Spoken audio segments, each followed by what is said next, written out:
There's a new battleground state, Texas, and it has 38 electoral college votes. The Democratic presidential primary is moving toward Texas. After 2 debate nights in Detroit, the next round is happening in Houston. You'll probably see fewer candidates because of tougher standards to get on the stage. And while Texas has 2 major candidates in the race, politics reporter Phil Prazen shows us how another one is setting up early in the Lone Star State.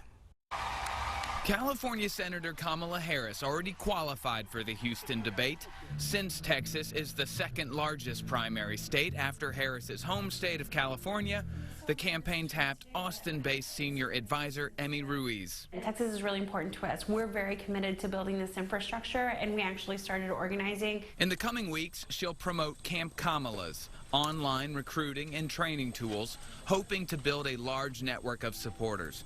Former El Paso Congressman O'Rourke and former San Antonio Mayor Castro already have political networks here, but since Harris leads them in the polls, Ruiz hopes to build a net to catch their supporters if they drop out. We have a lot of friends in different campaigns. I know that she has a lot of friends, people who are on the debate stage with her. And so we want to make sure that we're an accessible campaign for everyone. To some extent, Texas is a microcosm of the country.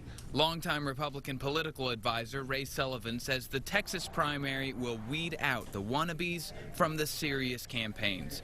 It takes a lot of volunteers and donations to win statewide. We have approximately 22 media markets. It's very expensive to communicate on television and to travel the state.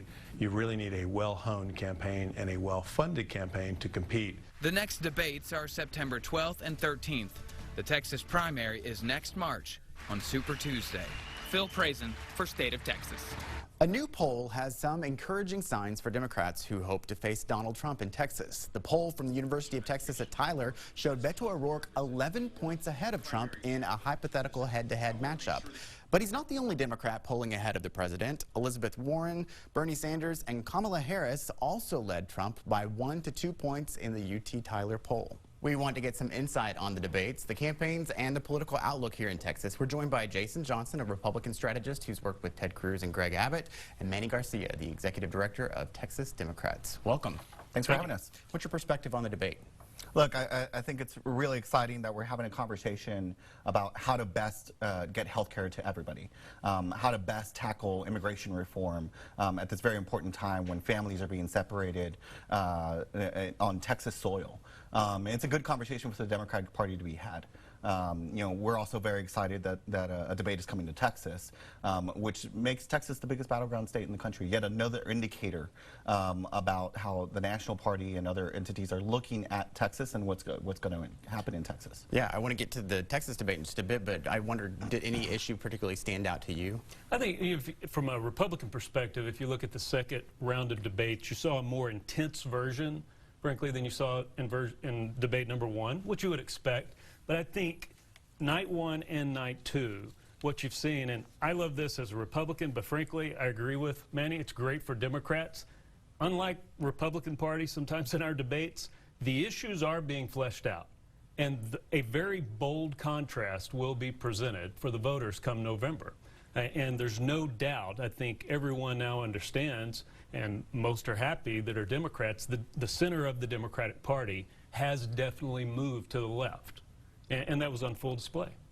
You know, healthcare seemed to be one of the biggest topics that was brought up during the debate, but we heard some very specific, not as much talked about in the past, issues like reparations, assault weapon bans, freedom dividends. What of those issues do you think works in Texas, and could anything really hurt anyone trying to make any headway in Texas? Look, Texas is one of the most diverse states in the country, right? And you're looking at what is the winning coalition, what is the winning electorate, and the rising Texas electorate.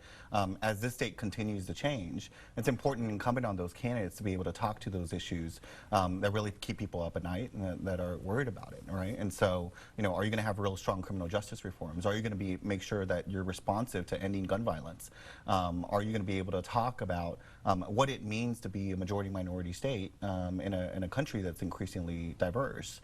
And I think what we're seeing from the Democratic presidential candidates is that they're ready to take race on. They're ready to talk about this, and really, ready to lead a conversation that ultimately gets our country towards healing, and that means significant policy reforms. Your thoughts? Yeah, I'd take a different approach to that. I mean, let's take two issues. One, the focus on climate change and it being a quote-unquote existential threat, this idea of having 10 years. How many hundreds of thousands of Texans work in the oil and gas industry, for example? I think it'll be very interesting when that debate does come to Houston to hear those same candidates stand on stage, including Joe Biden, and say, look, in 10 years, the internal combustion engine needs to go away. What does that mean for every Texan? What does that mean for our economy? I think it's going to be great to watch that play out. Well, the oil and gas industry is also becoming the energy industry in Texas, and you have some of the same companies leading wind production. Yeah, we're the number one producer of wind in the country, and that's great. You know, it's to say, you know, you're going to lose these oil and gas jobs. I mean, they're energy jobs, and we're seeing this increasingly diversify these portfolios. And I think what Democrats are arguing is that we need to make sure that we take this on, that we're not willing to hold back and really hold back future generations of Texans because we're unwilling to tackle tough policy issues. So I'll take one more. Manny mentioned race. When you have every Democratic candidate for president stand on the stage and call the president of the United States a racist, right? Here's what you have to think about with regard to Texas. Are you telling the millions of Texans who voted for Donald Trump in 2016 that they too are, at worst, racist, at best, supporting a racist? I don't think that's going to play very well. I really don't. Jason, Manny, thank you very much. Thank you.